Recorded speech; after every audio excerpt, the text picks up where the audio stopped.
Legal Interlude organisé par la commission des juristes d'entreprise au sein de l'Union internationale des avocats.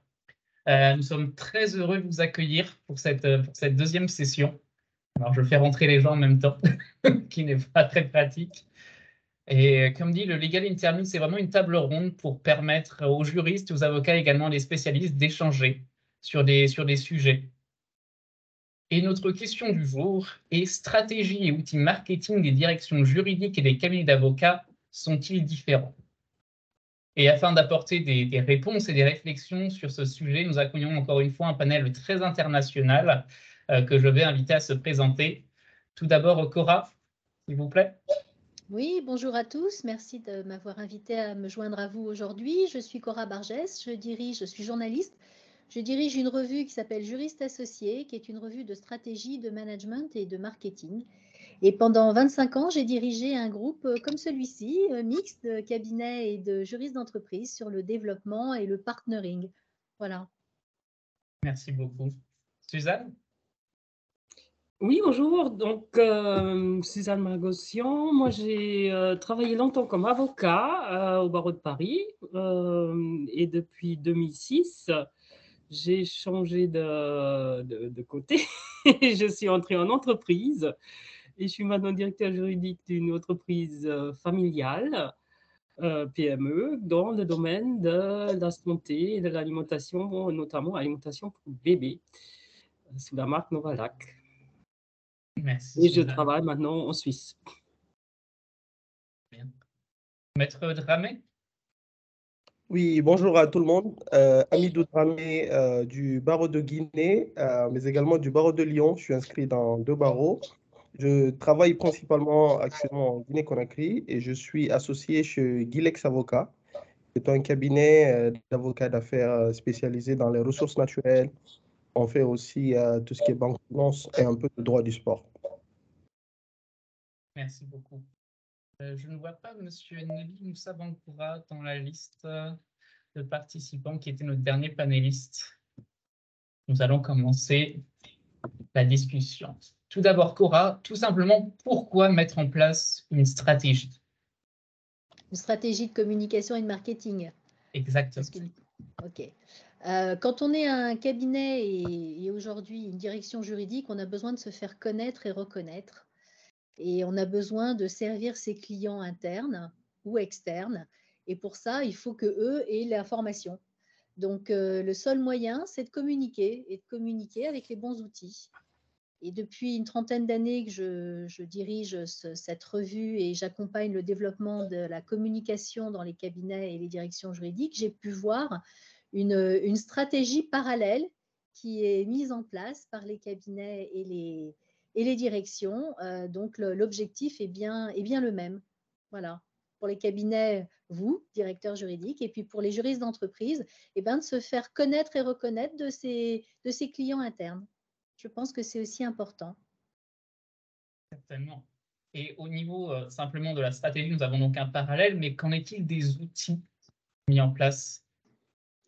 Alors, vous avez un développement d'outils, notamment ces dernières années avec la technologie. Et aujourd'hui, on a un anniversaire, entre guillemets, assez triste, puisque pour la France, c'est les 3 ans de la crise sanitaire. Hein. On a commencé à être en lockdown le 15 mars, il y a 3 ans, et donc à mettre en place les outils comme celui d'aujourd'hui, qui n'existaient pas à ce niveau précédemment. Alors, les outils, ils ont plusieurs utilités. Il y a des outils de base, je dirais des brochures, des sites web, des conférences pour, à nouveau, encore une fois, faire connaître et reconnaître son expertise et arriver à ce que les réflexes, aussi bien pour le cabinet externe que pour la direction juridique, du client soient de se tourner vers vous dès qu'il y a un problème, avant qu'il y ait un problème, qu'est-ce que je dis? Avant qu'il y ait un problème, pour anticiper, mais pour ça, il faut que vous soyez visible. Et puis, depuis cette crise sanitaire, on voit un certain nombre d'outils qui se sont développés pour aussi maintenir la cohésion interne et le lien avec le cabinet et le client. Donc voilà, c'est un petit peu, après, on peut décliner les outils, il y en a énormément, mais vous avez des outils, je dirais, classiques et puis des outils un peu plus nouveaux avec que ce soit Teams ou Zoom ou les autres du même acabit, mais aussi les podcasts, les webinars, etc., qui ont été développés à vitesse accélérée ces 3 dernières années pour satisfaire ces objectifs-là. Merci beaucoup. Si je réponds à vos questions. Oui, tout à fait, parfaitement. Maître Dramé, justement, quels sont les outils que vous utilisez pour assurer le rayonnement de votre cabinet? Ok, merci beaucoup pour cette question. Il faut peut-être donner un peu d'informations sur le cabinet où je travaille, qui est basé, comme je le disais, en Guinée-Conakry. Mais nous avons des opérations en Afrique de l'Ouest, donc dans des pays comme le Sénégal, le Mali, la Côte d'Ivoire. Donc, c'est un cabinet de taille moyenne ou un très petit cabinet. Pour quelqu'un comme moi qui a travaillé à Paris dans des cabinets assez importants, où tu as une centaine d'avocats, nous, on est 10, toute l'équipe. Donc, juristes, avocats compris. Donc, c'est des petites équipes. Mais par rapport à la taille du marché, on appelle ça grand cabinet ici avec assez de personnel. Donc, il y a déjà cette petite information à donner sur le contexte. Donc, on est une petite équipe de 10. Et au niveau des outils que nous avons pour faire connaître notre cabinet, pour garder la visibilité, etc., nous avons un site Internet. Donc, ça, c'est du classique, comme disait tout à l'heure l'intervenante. C'est un classique. Nous avons un site Internet. Nous avons également des pages LinkedIn et pages Facebook. Je sais qu'en Europe, les cabinets utilisent très peu Facebook, mais dans des environnements comme le nôtre où tu as une bonne partie de la population qui utilise beaucoup Facebook, donc c'est un outil qui est assez, c'est une plateforme qu'il faut utiliser. On avait essayé Twitter, mais ça n'a pas beaucoup donné, donc on a un compte Twitter, mais qui ne marche pas beaucoup. On a aussi un petit outil de communication, c'est une newsletter, donc on envoie à nos clients et à certains de nos prospects. On fait aussi souvent des petits magazines spécialisés pour certains secteurs. Comme je vous expliquais, on a une pratique droit du sport et sur le marché en Afrique de l'Ouest, on est quand même l'un des seuls cabinets avocats qui a cette petite ligne droit du sport dans ses pratiques. Donc ça, on fait une petite newsletter qu'on envoie à des groupes WhatsApp qu'on a créés, donc à des dirigeants de football, à des sportifs. Donc eux, on communique directement par eux, par WhatsApp. Ils nous posent des questions par WhatsApp, on répond par WhatsApp. Après, ça devient plus formel avec les adresses mail, etc. Mais WhatsApp est devenu aussi un outil de travail pour nous. Donc, à résumer, il y a le site Internet, les pages LinkedIn, Facebook, il y a WhatsApp qu'on utilise, et puis des outils de veille juridique aussi, qui sont des outils de communication pour nous. C'est intéressant de savoir que vous utilisez également WhatsApp comme outil de communication avec vos clients. Travaillant en tant que juriste, c'est quelque chose que je n'arrive pas forcément à concevoir. Justement, Suzanne, est-ce que ça serait une possibilité, par exemple, au sein de ton entreprise? De communiquer par WhatsApp? Non. Non. Ni Twitter, ni Facebook. On n'est pas du tout là-dedans. On n'a pas de site web non plus, évidemment. On fait une newsletter assez régulièrement. Mais peut-être, avant d'aller sur le détail des outils, après les outils, c'est vrai que, comme disait Cora, depuis la crise de la pandémie, on a tous fait, les gens de ma génération, on a fait un grand saut dans l'eau pour se mettre aux outils un peu digitales. C'est nouveau, mais sur le principe aussi, tout ce que disait Cora, je peux qu'acquiescer. C'est tout à fait ça. C'est l'important, c'est d'être visible, d'avoir une identité très forte. Alors, comme je disais en introduction, notre entreprise est petite. Donc, et quand je suis arrivée en 2006, c'était une création de poste et une création du service juridique qui n'existait pas avant. Donc, il fallait vraiment déjà faire connaître aux gens, à toutes les équipes, qu'il y a un service juridique et à quoi il sert. Et donc, il fallait beaucoup communiquer, mais surtout, le meilleur moyen, je pense, de se faire connaître et apprécier, c'est de mettre en place des process efficaces pour les opérationnels et de vraiment être à leur côté pour sortir, non seulement sortir de la fonction support, sortir surtout de l'image qu'on est là pour empêcher les affaires ou ralentir les affaires ou le développement, ou qu'il faut faire valider un contrat par le service juridique parce que c'est la règle, c'est la procédure. Non, nous, on veut être au cœur de la stratégie. Et ça, c'est un peu l'avantage et la différence qu'on a avec les avocats et les cabinets d'avocats. Même s'il y a des cabinets d'avocats qui sont très proches des entreprises, mais nous, on est à l'intérieur, on est vraiment au cœur et on est vraiment, on veut être un partenaire de business. Donc, avant tout, tout est digital pour nous, et aussi, c'est possible parce que l'entreprise n'est pas très grande, c'est de pousser les portes et d'aller voir les gens et dialoguer avec les gens et comprendre leurs besoins et comprendre comment ils fonctionnent. Nous, par exemple, on est une entreprise qui est axée sur l'innovation. Donc, il faut aller voir les ingénieurs R&D, il faut non seulement comprendre les produits, mais il faut aussi comprendre leur façon de travailler, leur organisation. Et après, une fois qu'on a compris ça, on peut essayer de voir comment on peut optimiser cette organisation pour qu'en même temps, on protège un peu mieux notre propriété intellectuelle, pour mettre en place un peu des systèmes et des procédures qui, si possible, ne font pas plus de travail, mais peut-être les faire travailler un peu autrement et que ça soit en même temps pratique pour eux. Ça, c'est qu'un exemple. Mais il faut toujours trouver des solutions. Et on est et je pense qu'on a assez bien réussi. Enfin, on leur fait, donc du coup, là, on rentre dans les outils, on a fait des petits mémos, des petits rappels avant de partir en vacances, et c'est un peu ludique, c'est un peu joliment fait. Il faut penser à regarder si vous avez des originaux dans les tiroirs, vous nous les amenez. Pensez à vider votre boîte mail, pensez à faire des petites fiches pratiques. Qu'est-ce que les étapes que je dois respecter pour faire travailler un nouveau prestataire ou pour un contrat. Mais tout ça, c'est fait de façon très positive. Pas que des règles, mais voilà, aussi des checklists et surtout des formations. Et on fait des petites formations de sensibilisation sur des points précis. Et aussi, et ça je trouve ça très bien, une formation au début, quand il y a des nouveaux collaborateurs qui arrivent, ça s'intègre dans le parcours d'intégration. Il y a une formation qui s'appelle les réflexes du collaborateur.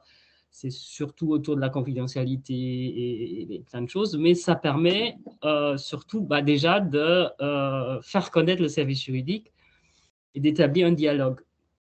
Donc les gens viennent nous voir parce qu'ils savent qu'on va les aider et qu'on est là pour ça.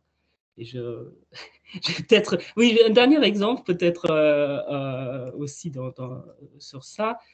Bon, on se mêle de tout aussi, hein. Enfin, on est très très proactif et on travaille avec tous les services. Et déjà, des sujets RGPD, on est partout, évidemment, parce qu'il y a des données partout. Mais quand automne dernier, le gouvernement demandait aux entreprises d'élaborer des plans de sobriété pour économiser de l'énergie, c'est le service juridique qui a organisé un déjeuner sobriété pour inviter les équipes à présenter leurs idées, à discuter. Ça a eu tellement de succès qu'on a dû limiter. C'était ce base de volontariat. Mais du coup, ça implique les gens, plutôt de dire, voilà, on fait un plan et voilà maintenant les règles, vous devez économiser 10% d'énergie, vous devez éteindre la lumière, faire ci, faire ça.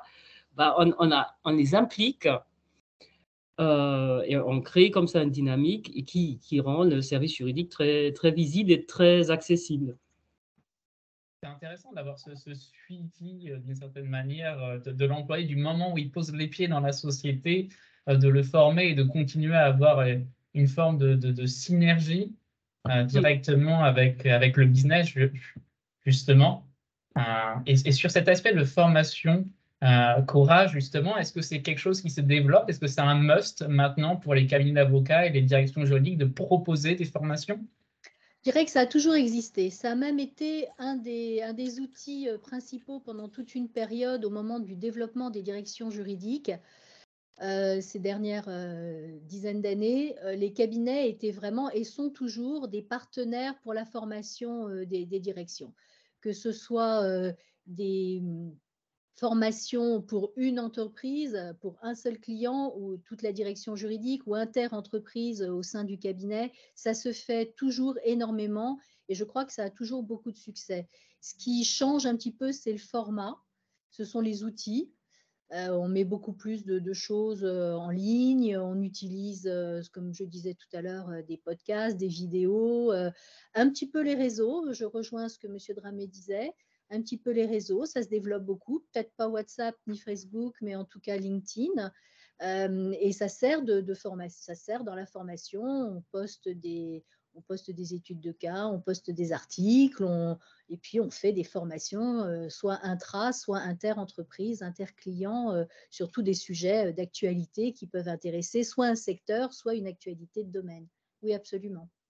Avec les formations comme les newsletters également, c'est quelque chose qui est devenu... Alors les newsletters, c'était un outil, je dirais, le plus traditionnel, c'est-à-dire que c'est ce qui existait il y a très longtemps, il y a toujours eu des newsletters qui ont circulé. Je dirais que ça, on réfléchit ces dernières années à changer un petit peu ce processus, ce procédé, parce que beaucoup de cabinets proposent des newsletters et je crois que les clients, mais vous êtes là pour me dire ce que vous en pensez aussi, je crois que les clients qui en reçoivent 10, 20, 30 par mois en ont un petit peu marre, surtout sur le même sujet. Et donc, il y a une réflexion autour des newsletters, de mieux les cibler, de mieux définir des sujets, peut-être la périodicité, enfin tout ça est à l'étude, alors qu'il y a une vingtaine d'années, il y avait même des entreprises spécialisées qui vous rédigeaient des newsletters et vous aviez juste à poser votre tampon et à l'envoyer à vos clients. Donc je pense que ça, voilà, ça évolue avec la maturité aussi des directions juridiques, parce que tout ça accompagne aussi la structuration des directions juridiques en petits et grands cabinets internes. Donc, vous utilisez aussi vous-même en interne système de newsletter, comme Suzanne vient de le signaler, et je pense que c'est très utile. Ouais. Merci beaucoup. Maître Dramé, justement, au niveau de cette newsletter que vous faites auprès de vos clients, donc vous parliez justement avant que vous avez une clientèle ciblée, par exemple pour le sport avec ces groupes WhatsApp. Est-ce que vous avez, par exemple, d'autres cibles? Est-ce que vous fonctionnez principalement par cible ou est-ce que vraiment c'est l'ensemble de vos clients qui vous envoient une newsletter? OK. Merci beaucoup pour cette question. Encore une fois, je vais parler du contexte pour que vous compreniez très bien les outils de communication. C'est vrai qu'en Europe, comme disait tout à l'heure Cora, vous en recevez beaucoup, mais dans des environnements comme le nôtre, en fait, l'accès au droit est un challenge.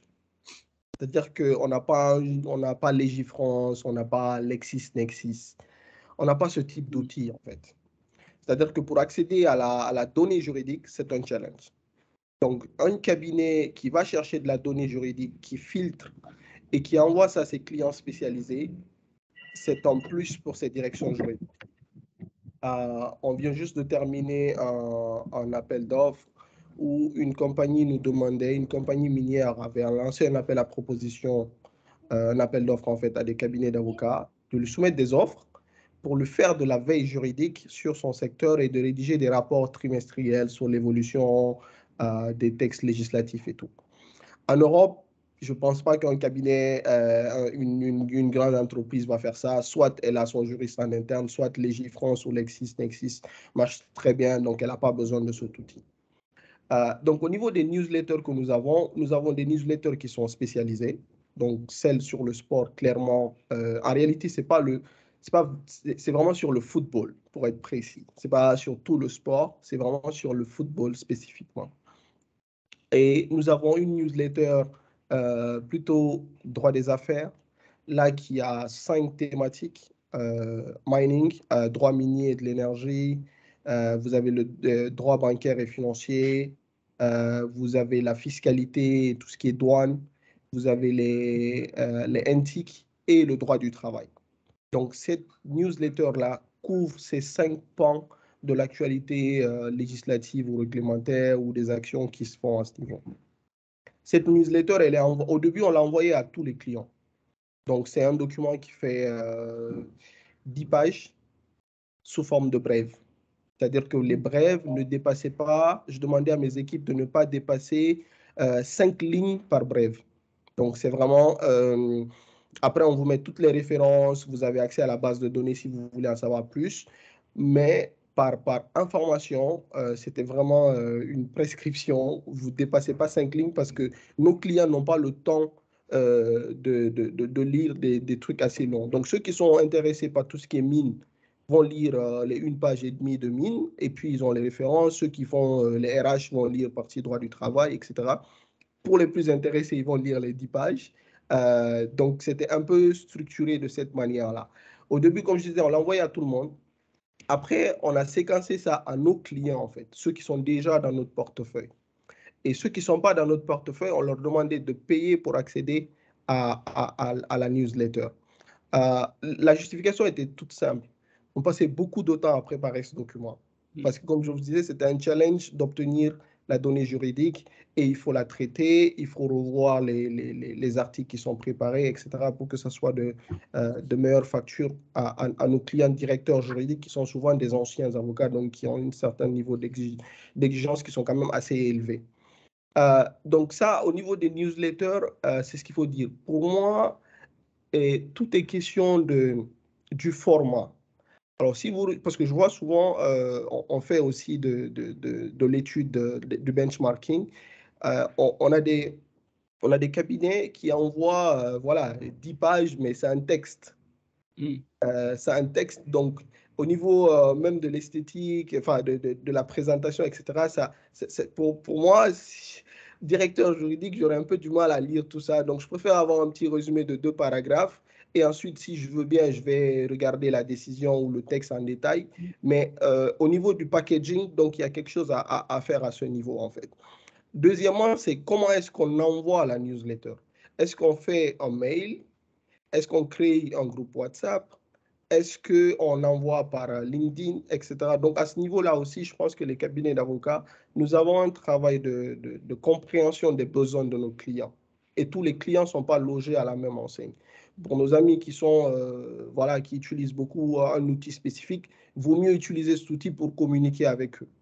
Donc, voici les expériences et les petites analyses que j'avais à partager avec vous. Merci beaucoup, Maître Dramé. Et je pense que le point, justement, d'avoir des explications claires et concises sous le format court est vraiment l'élément clé qui est généralement demandé par les équipes business, les équipes opérations. Suzanne, justement, est-ce que c'est aussi une demande de la part de ton business d'avoir des emails assez courts quand il y a une explication juridique à donner? Oui, tout à fait. C'est là toute la difficulté. Parce que et c'est ça ce qui est le plus de travail et un peu le danger. Alors je vais répondre un peu des 2 côtés. Enfin, d'abord, peut-être au cabinet d'avocats dans ma position de client. Donc, moi, j'aime bien les newsletters. C'est vrai qu'il y en a trop. Là, j'ai récemment fait, j'ai trouvé le bouton unsubscribe. Et donc, j'ai fait pas mal de ménage. Mais quand c'est, en fait, c'est utile que quand c'est ciblé, quand c'est vraiment, ça rentre dans les domaines. Et puis, comme l'a fait Amidou, c'est formidable. Si c'est bien packagé et effectivement le format, avoir des petits résumés et puis après on peut aller plus loin si on veut, ça c'est parfait. Il y a un cabinet d'avocats qui fait quelque chose que je trouve sympa, ça s'appelle la Minute du Réseau, et c'est tous les vendredis après-midi. Ils mettent une petite vidéo, et c'est vraiment 1 minute, pas plus. Enfin, c'est une vidéo juste sur un point. Donc, c'est des réseaux, donc c'est contrats de distribution, franchise, agence, etc. Et puis, c'est juste une clause ou une jurisprudence, et ça prend pas plus qu'1 minute. Et ça, je trouve ça sympa. Ça, le vendredi après-midi, quand je vais venir, bah oui, bah, je fais 1 minute, je regarde, et il y a il y a souvent un petit truc intéressant. Donc, ça, c'est des nouveautés. Sinon, on reste assez traditionnel. Alors, de l'autre côté, donc, nos newsletters vers nos clients, honnêtement, on en fait peu et après, c'est une page, pas plus. Et je trouve ça très difficile. C'est encore plus difficile parce que quand vous êtes cabinet d'avocat, vous vous envoyez à des directions juridiques, bah, vous êtes entre juristes. Mais si vous envoyez des infos à des opérationnels, là, j'ai quand même pas mal corrigé parce qu'il faut pas faire peur. Parce que là, par exemple, on a fait un petit bref sur les lois anti-cadeaux et sur une très grosse condamnation récente dans le laboratoire. Il ne faut pas non plus faire peur et que la prochaine fois qu'on invite un médecin à déjeuner, on a dit whistleblower sur le coup. Enfin, il faut quand même faut réussir dans 15 lignes d'expliquer le contexte et le cadre. C'est pas facile. Donc, c'est le côté newsletter, donc le côté petit mémo ou petite fiche pratique, c'est, je pense, plus facile, mais c'est du coup plus ciblé encore.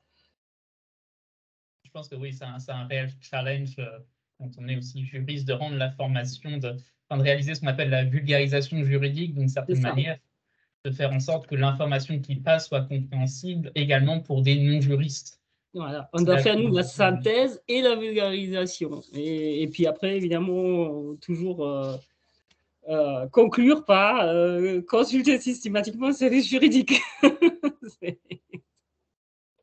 Et donc, ce travail, Suzanne, qui est réalisé pour ces newsletters en interne, est-ce que c'est tout le département juridique qui s'en occupe? Est-ce que c'est une personne? Comment cela est réparti? C'est bon, notre service juridique qui a été créé en 2006 est maintenant 3 personnes. Donc, c'est 2 personnes qui rédigent ou une personne qui a rédigé et en plus, ensuite, moi, je la revois. Et on n'a pas, si c'est ça la question, on n'a pas une personne en charge de la communication. Mais c'est vrai que les jeunes sont un peu plus… ils sont un peu meilleurs dans la présentation et dans l'utilisation des nouveaux outils technologiques. Et moi, je regarde que le fond. Donc, pour la communication, c'est vrai que les autres sont meilleurs. Merci beaucoup. Et ça soulève notamment le point des ressources. Quelles sont les ressources mises en place pour cette stratégie de communication marketing juridique? Cora, quelle est la différence majeure que vous avez pu observer entre cabinet d'avocats et direction juridique sur les ressources mises en œuvre? Juste un petit point, je vais rebondir sur ce qu'a dit Suzanne et M. Tramé sur la vulgarisation, la simplification, la vulgarisation et la diffusion de l'information. C'est tout l'enjeu aujourd'hui du legal design.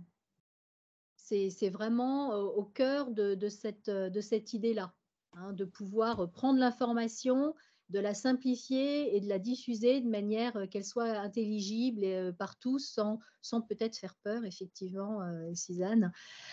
Pour répondre à votre question, Alexis, moi, ce que j'ai pu voir ces 30 dernières années, c'est l'émergence au sein des cabinets des directions de la communication et du marketing qui n'existaient pas. Et aujourd'hui, non seulement une grande majorité de cabinets d'affaires, hein, j'entends, sont équipés en termes d'outils et d'équipes communication, mais pour certains cabinets, c'est un vrai département, parfois bicéphale, hein, communication d'un côté, marketing, business développement de l'autre, avec des équipes structurées. Donc, on est vraiment dans ce développement-là. Je dirais que pour les directions juridiques, ce que je vois ces dernières années, c'est plutôt l'émergence du Legal Ops qui a peut-être vocation justement à ça aussi. Mais ça, c'est peut-être une autre discussion pour un de vos rendez-vous à déjeuner. Merci beaucoup. Maître Dramé, justement, est-ce que vous avez mis en place des outils de legal design? Alors, on n'a pas d'outils de legal design en tant que tel.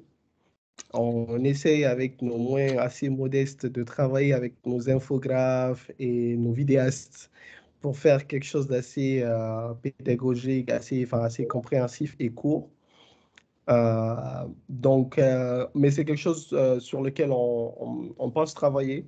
On a un collègue au cabinet qui fait de la fiscalité, un domaine qui est souvent vu comme étant assez compliqué. Il est en pleine réflexion pour mettre en place un petit outil de simplification, de compréhension des impôts. On a des amis au Sénégal, par exemple, qui ont mis en place un petit outil de calcul des impôts en ligne. Et il y a un autre cabinet sénégalais qui a mis en place un petit outil de calcul des indemnités, de licenciement, tout ce qui concerne le droit du travail. Donc, on n'a pas encore ces outils-là, parce que ce qu'il faut comprendre, c'est que souvent aussi les compétences sur le terrain, nous ne les avons pas, donc il faut souvent outsourcer en Europe. Parce que voilà, la réflexion a commencé là-bas, les outils sont plus présents. Donc, au niveau de la main-d'œuvre, on n'a pas, c'est assez compliqué à trouver. Très bien, merci beaucoup. Et question similaire vis-à-vis des ressources, justement pour tout ce qui est communication. Là, vous parlez justement de outsourcer des missions. Mais est-ce qu'au sein de votre cabinet, vous avez directement une personne également qui est chargée de rédiger les newsletters ou autre? Alors, dans les 2 premières années, on avait une petite équipe. En fait, c'est mes juristes qui ne sont pas avocats, qui rédigeaient les newsletters, et mon associé et moi, on revoyait les brèves, etc. On mettait ça en packaging. Là, on est en train de partir sur un format qui est de outsourcer la première partie à un service c'est une base de données juridiques qui connaît très bien le droit WADA, etc. Pour qu'eux, ils nous fassent la première partie du travail et que nous, on l'adapte. Parce que la réalité, c'est que ça nous prend beaucoup de temps. Donc, c'est vrai que ça peut après, demain, ramener des clients. Mais quand vous avez déjà assez de dossiers sous la main, vous n'allez pas vous occuper des clients qui vont venir et laisser les clients qui sont déjà là. Donc, c'est tout l'équilibre à avoir, en fait. Les clients qui sont déjà là, qui ont des besoins pressants, il y a des urgences. Et aussi garder ce travail de communication. Donc, on est en train de partir sur un format, on outsource la première partie, et nous, on revoit et on publie. Intéressant. Merci beaucoup. Je vois que M. Nabi Bangoura nous a rejoint, notre dernier panéliste. Bonjour. Désolé, bonjour. En fait, j'étais en déplacement, je suis au Maroc, donc mon vol a pris un petit retard, d'où mon retard tardif, donc je m'en excuse. Pas de souci. Je vous invite à vous présenter. Mais très bien, très bien, très bien. Mais très heureux d'être là. Donc, mon nom, c'est Bangoura Nabi Moussa. Je suis juriste d'affaires. Je suis présentement directeur juridique conformité pour la branche Olsim en Guinée. J'ai un peu plus de 13 années d'expérience. J'ai évolué principalement dans les projets miniers, dont notamment Simandou et le projet CAC, avant de rejoindre Lafarge en 2019. Donc, cumulativement à ma fonction de General Counsel aussi, je suis référent conformité pour la zone Afrique de l'Ouest et du Nord au compte du groupe Olsim. Et j'ai donc un peu plus de 7 pays sous ma charge que j'assiste dans la mise en place de leur programme de conformité et tout ce qui touche à la mitigation des risques juridiques et de conformité. Merci beaucoup. Nous étions sur la question des ressources mises en place par les sociétés ou par les cabinets d'avocats pour tout ce qui est stratégie et communication marketing. Est-ce que c'est quelque chose qui est présent au sein du groupe Lafarge? Oui, absolument, absolument. Je pense que de plus en plus, le besoin se fait ressentir de collaborer avec d'autres fonctions. Typiquement, chez nous, on collabore beaucoup avec l'équipe communication et même l'équipe digitale. On développe des outils in-house pour un peu créer cette agilité dans le travail. Donc, on développe par exemple des applications en matière de gestion de contrats, en matière de gestion des permis autorisations. C'est des choses que nous faisons assez souvent. Et chaque année, on travaille sur une roadmap avec des projets.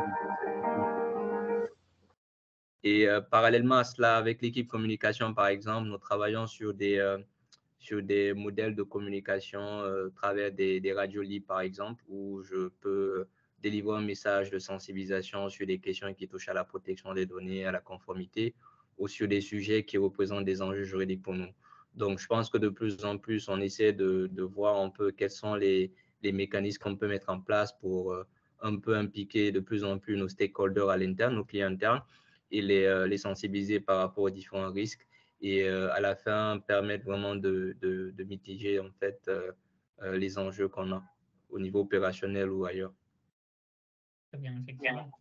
Et justement, pour assurer cette communication en interne, est-ce que vous travaillez également avec le legal design, faire en sorte que l'information soit plus facile d'accès pour les non-juristes? Oui, absolument. Ça, c'est un élément clé, quand vous le soulignez à juste titre, parce qu'effectivement, on a affaire à une audience non juridique, donc ils ne comprennent pas forcément le langage juridique et tout. Donc, on essaie vraiment au maximum déjà d'avoir des ambassadeurs au niveau des fonctions.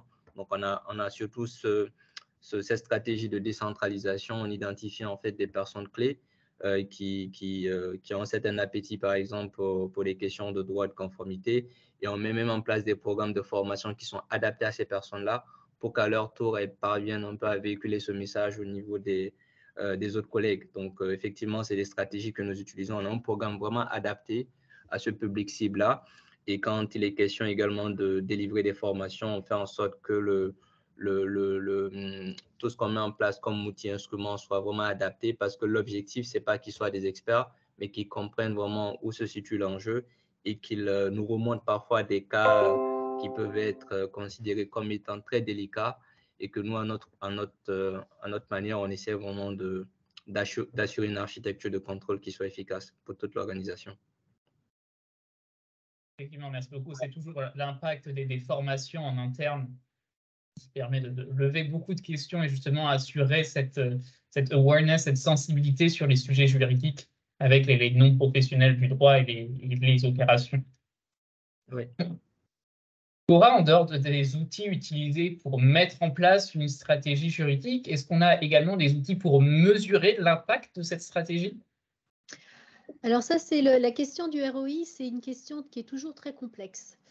Il y a des outils, je dirais, sur Excel, avec les CRM, avec un certain nombre d'enquêtes que vous pouvez faire auprès de vos clients internes et que les cabinets utilisent, par exemple, à la fin d'une formation. Vous avez un questionnaire à remplir. Qu'est-ce que vous en avez pensé de cette formation, etc., etc. Vous pouvez le faire aussi lors d'enquêtes annuelles, par exemple, demander un petit peu quelles sont les opérations que vous avez menées, les actions de communication que vous avez menées qui ont le plus eu résonance chez vos clients. Qu'est-ce que vous pourriez améliorer?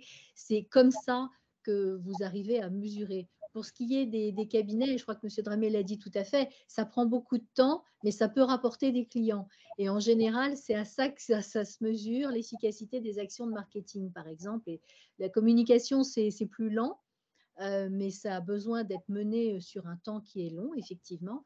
Les actions de marketing, eh bien, ça se mesure par le nombre de nouveaux deals gagnés, clients gagnés. Si vous êtes sur des panels là-haut, demandez à être présent sur des appels d'offres là où avant vous n'existiez pas. Ça veut dire que votre visibilité, elle a bien fonctionné grâce à ces outils. Et en interne, c'est à peu près les mêmes outils que vous pouvez utiliser à la suite ou une fois par an à la suite de vos actions de communication et de développement. Savoir ce que votre client interne en pense, c'est absolument nécessaire, mais c'est vrai que ça peut être un peu complexe, notamment pour des actions de communication qui demandent plus de temps. Voilà. Merci beaucoup. Je vois, monsieur Mongois, que vous hochez la tête. Est-ce que justement, vous avez ça en place au sein de Lafarge, des outils qui permettent de savoir finalement, est-ce que le service juridique a aidé simplement? Absolument. À mon avis, c'est crucial. Il faut pouvoir mesurer notre impact et le travail qui est abattu sur le terrain. Donc, comme je l'ai dit, chez nous, on a cette spécificité d'avoir une équipe digitale. Donc, c'est vraiment des gens tournés IT qui nous développent pas mal d'outils, des dashboards d'évaluation pour voir un peu, voilà, par rapport au nombre de réclames qu'on a.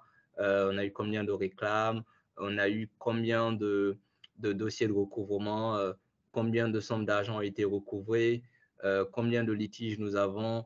Donc, on a vraiment cette grande chance d'avoir des développeurs à l'interne qui, en plus, la spécificité, je dirais, c'est que le design, il est fait par nous. Donc, en gros, on vient avec le contenu, on dit voilà ce qu'on veut et ils essayent vraiment de nous créer quelque chose qui soit adapté, qui réponde aussi à nos besoins. Donc, ça nous aide beaucoup, surtout dans la communication avec le management, parce que c'est vrai que parfois, le langage juridique, comme vous le rappelez à justice, ce n'est pas un langage anodin. Donc, il faut aller avec il faut que l'information soit beaucoup plus digeste, qu'on puisse voir sur un petit graphe, ben voilà où est-ce qu'on se situe, voilà où est le risque, et ça nous permet de prendre des décisions assez rapidement. Donc, ça, pour moi, aujourd'hui, c'est vraiment un plus pour les fonctions juridiques. Merci beaucoup. Suzanne, est-ce que c'est exactement les mêmes outils mis en place? Ah, je crois que tu es sur mute. Là, ça va? Oui. Oui. Oui, je disais, oui, non, je suis très, très jalouse. Évidemment, c'est le rêve. Et malheureusement, je n'ai pas du tout ces ressources, ces aides et ces équipes. Donc, c'est très artisanal. Chez nous, donc, le feedback que j'ai, c'est que je vois que la communication est fluide, qu'on est consulté, et puis je pose la question aux gens s'il y a si d'autres juristes ont fait des formations, s'il y a des choses. Enfin, on en parle, mais j'ai pas.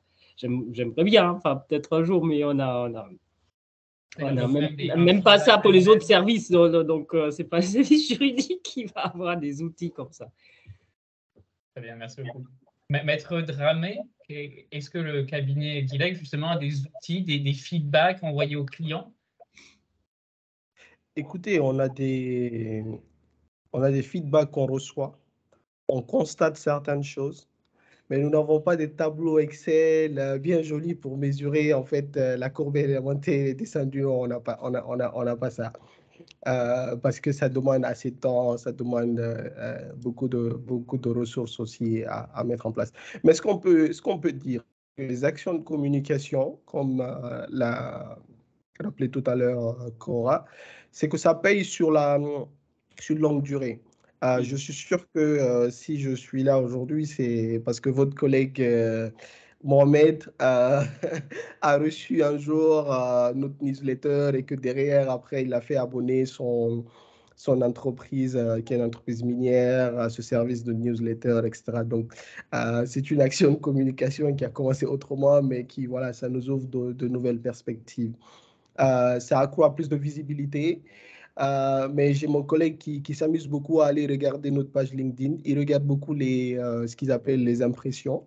Je ne sais pas ce que ça veut dire honnêtement, le taux d'impression et comment ils appellent ça? Il y a aussi une autre statistique qui regarde beaucoup, c'est le nombre de personnes qui sont abonnées à la page, parce que ça permet un peu de voir entre voilà, le 1er janvier 2023 et aujourd'hui combien de personnes on a eu, le nombre de publications qu'on a effectuées et faire un petit ratio. Alors lui, il le fait très bien, moi, mais c'est des statistiques pour moi qui ne sont pas très exhaustives en fait. Parce que comment est-ce que tu mesures le fait que tu as eu 10 likes aujourd'hui et que en fait, tu as eu un client dans 6 mois? C'est un peu difficile, la corrélation, à mon avis, est un peu difficile à faire. Ce qui fait que, principalement, à ce stade, nous, on se focalise un peu plus sur les outils, développer, mettre en place des outils et travailler vraiment sur l'expérience client. Qu'est-ce que les clients veulent? Parce que c'est à partir de là que toutes ces statistiques-là, si elles ne nous permettent pas d'avoir des clients, bah, ça ne sert pas à grand-chose, en fait. Merci beaucoup. Parler justement d'être au plus proche du business, c'est un terme qui est apparu il y a quelques années, ce terme de business partner, justement pour les business support, pour les fonctions juridiques. Est-ce que c'est quelque chose, par exemple, Monsieur Bangoura, que vous avez réussi à mettre en place au sein de votre entreprise, faire comprendre aux opérationnels que le département juridique est là pour les aider et non pas pour les freiner? Absolument, c'est le plus gros challenge à mon avis, parce que quand je suis arrivé dans la boîte, on avait beaucoup de legacy issues. Et donc, et comme vous le savez, les opérationnels, généralement, ils ont cette exigence d'aller vite et ça ne colle pas forcément avec les exigences au niveau juridique et de conformité parce que vous êtes dans un groupe, il y a un certain nombre de règles et de directives que vous devez suivre et faire respecter. Et donc, l'approche qu'on a privilégiée, c'était justement de se révéler plutôt comme étant des business partners. Donc moi, typiquement, j'ai des cliniques juridiques chaque semaine avec chaque département. Donc, ça me permet un peu de faire le suivi des points à l'ordre du jour. Donc, cette semaine, ça va être la finance. La semaine d'après, ça va être le procurement. Et parfois, je pense qu'il y a un facteur humain aussi qu'il faut quand même intégrer parce qu'on a beaucoup plus de facilité à agir lorsque déjà les relations sont voilà, plus ou moins apaisées et tout, d'accord? Et ça leur permet aussi de comprendre en réalité, voilà, c'est quoi les challenges que vous rencontrez et que vous êtes là vraiment pour les supporter. Et l'autre chose aussi que j'ai trouvé assez utile, c'est la mise en place de comités. Donc, on a par exemple chez nous un Business Assurance Committee où toutes les fonctions sont représentées. Donc, ça me permet, moi, à mon niveau, de présenter un petit rapport sur les tendances, les zones à risque, là où j'ai besoin de support. Lorsque je lance une campagne de formation, ben, je peux montrer à travers un graphe, ben, voilà, ce département n'a fait que 5 sur 10, tel n'a fait que ça. Ça permet de les mettre en compétition et je peux aussi solliciter leur support devant le CEO. Donc, c'est autant de stratégies que j'exploite et ça me permet, voilà, tout bonnement d'atteindre la finalité, même si parfois, il est vrai qu'on peut accuser le coup en disant, oui, il y a tel sujet qui est urgent, donc voilà, je n'ai pas pu le faire, mais bon, après, c'est du quotidien, il faut savoir comment s'ajuster. Merci beaucoup. Suzanne, c'est également quelque chose sur lequel vous avez cette possibilité au sein de la société pour laquelle tu travailles, d'avoir ces petits comités, d'être présent au sein de différents organes. Oui, on n'est pas aussi structuré avec des comités, tout ça, mais on participe. Il y a des réunions régulières de travail en place qui sont transversales.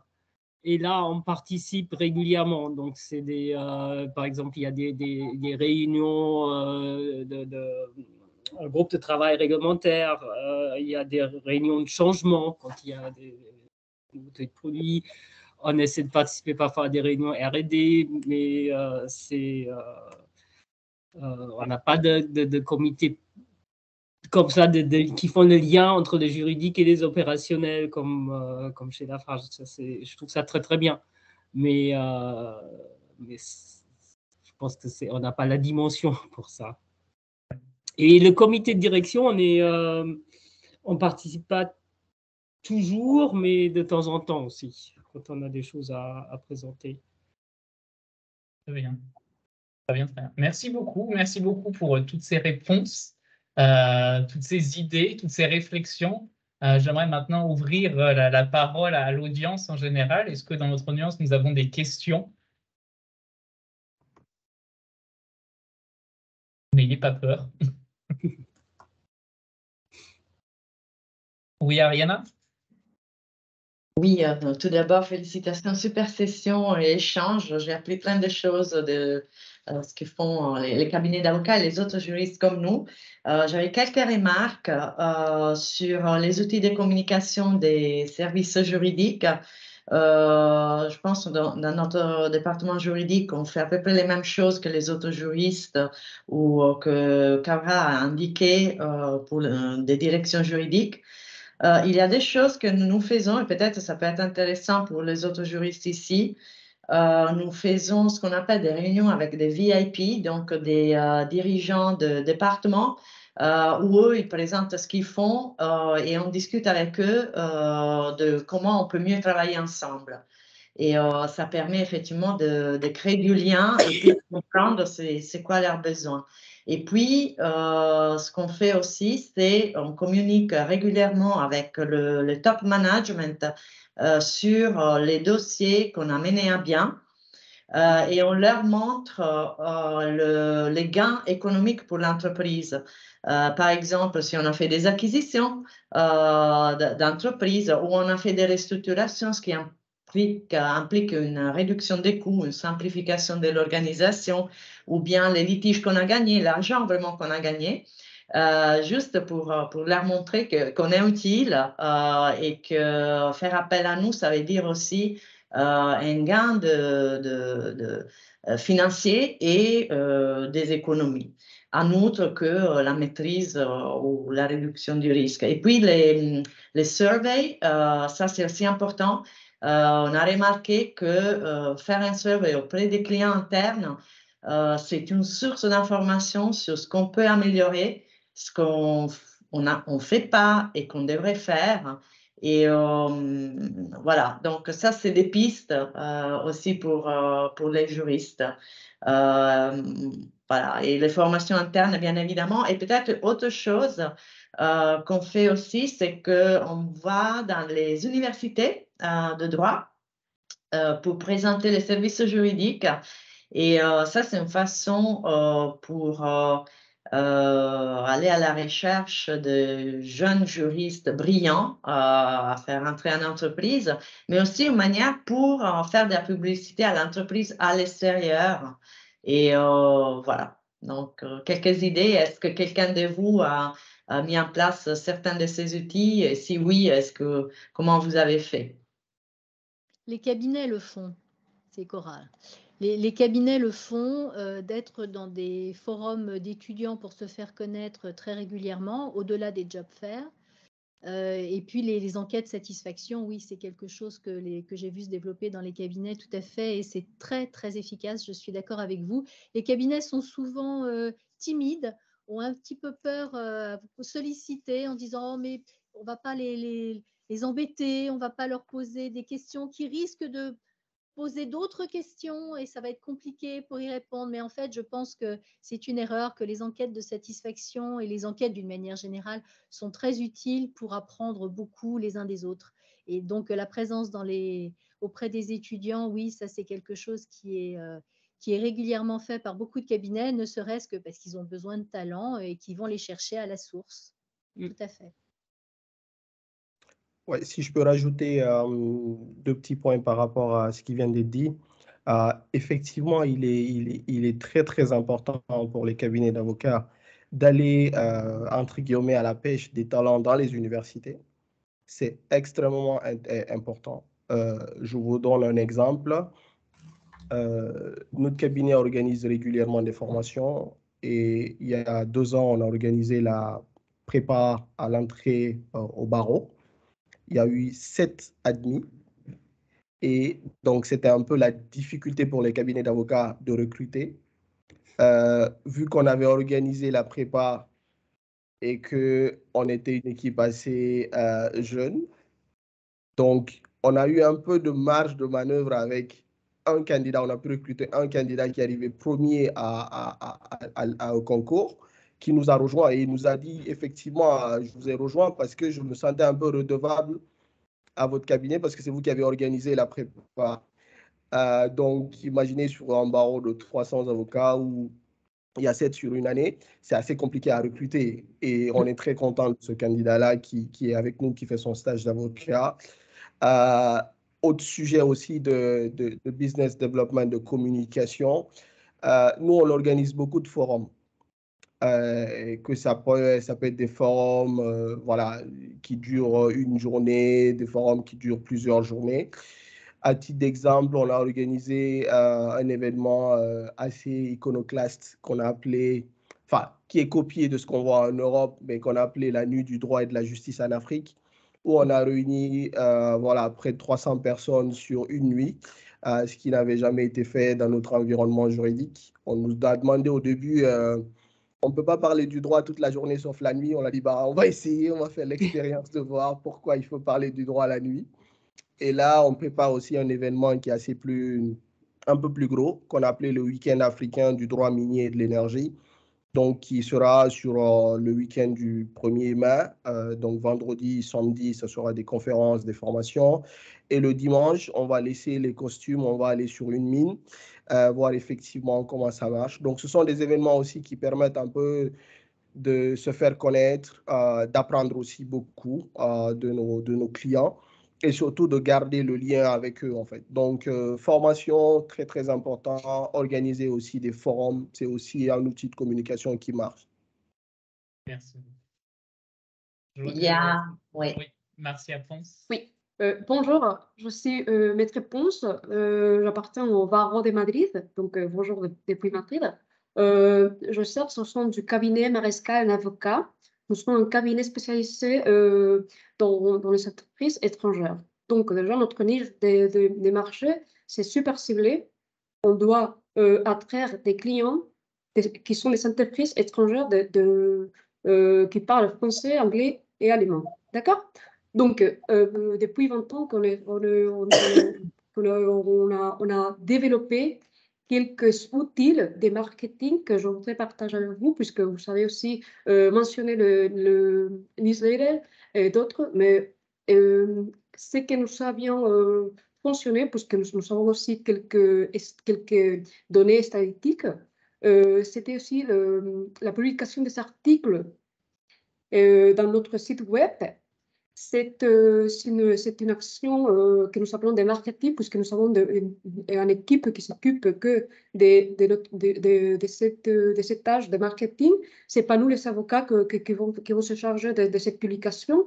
Nous les avocats, on va les rédiger, mais c'est vrai que ce sont nos collègues à nous qui vont vulgariser notre article si juridique pour les clients qui ne sont pas la plupart des fois des personnes qui connaissent le droit et surtout le droit espagnol.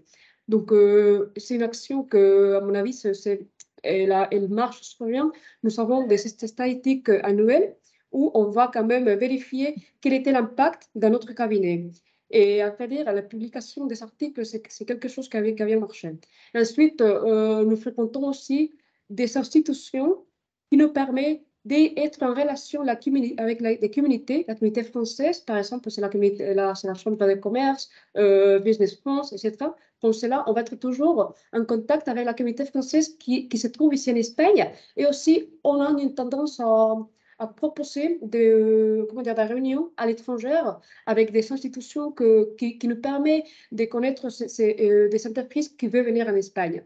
Et de mon côté, je fais ce genre des actions, c'est dans mes fonctions au présent, mais nous avons aussi une personne qui est spécialisée dans la langue anglaise et dans la langue allemande. Donc, ce sont des actions que nous mettons en œuvre depuis 20 ans et qu'on a bien testé, on a bien reçu comment dire, on a reçu de bons résultats et que je voudrais partager avec vous. Et voilà, je vous remercie aussi pour tous vos idées. J'ai adoré l'apportation de Suzanne par rapport à la vidéo. Voilà, c'est une très bonne idée. Je vais d'ailleurs le proposer à mon cabinet, à notre département de marketing. Et c'est aussi une super bonne idée par rapport à la réunion avec les VIP de notre cabinet. Donc, merci Ariana. Ce sont toutes des bonnes idées. Donc, voilà, c'est pour ça que je prends l'initiative de partager avec vous nos actions de marketing. Merci. Merci beaucoup. Merci beaucoup. Alina? Bonjour, alors je crois que ça se termine bientôt, donc je vais essayer d'être rapide. J'ai un commentaire et une question, mais qui est plus générale.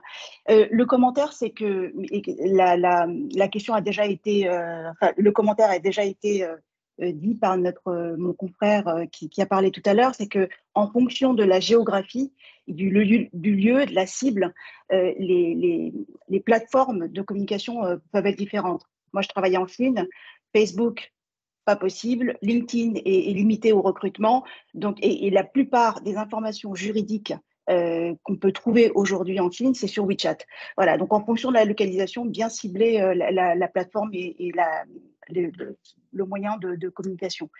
La deuxième réflexion, c'est, je voulais rebondir sur la réflexion de Cora qui disait tout à l'heure que le legal design était devenu un besoin vis-à-vis de nos prospects, mais un besoin vis-à-vis de nos clients également. On a deux tendances, donc ce legal design, et l'autre tendance, c'est qu'on est dans une période d'inflation législative, en tout cas en France, avec une pléthore de documents, de lois, de réglementations, etc. Et où j'entendais la bâtonnière Julie Couturier lors du congrès de Dakar dire que les avocats, aujourd'hui, devant les tribunaux et les juridictions, se blindaient pour limiter leurs responsabilités en pondant des conclusions qui font 50 pages. Donc, la question, et c'est peut-être c'est une réflexion qui, j'espère, pourra être développée lors d'une prochaine session, c'est comment concilier la responsabilité que nous avons, nous, en tant que juristes, avec le besoin de clarification et de simplification. Merci beaucoup, très intéressant. Effectivement, je pense qu'on a plein d'idées pour des prochaines sessions, ce qui est une très bonne chose. Pour conclure très rapidement, donc stratégie, outils, marketing des directions juridiques et des cabinets d'avocats sont-ils différents?